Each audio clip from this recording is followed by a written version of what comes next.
Salman F Rahman, তিনি দেশ থেকে প্রায় $30 মিলিয়ন এফডির মাধ্যমে এই দেশ থেকে নিয়ে পালিয়ে গেছে।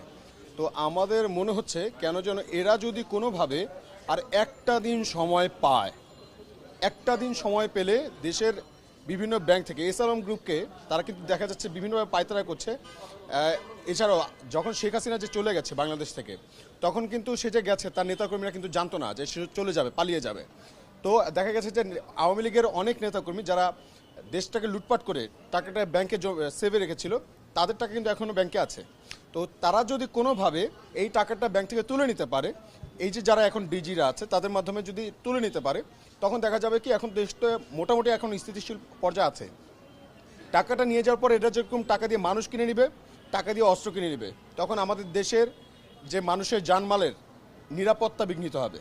তো সেই জন্য আমরা মনে করছি যে এরা আমাদের জন্য একটা বড় ধরনের থ্রেট।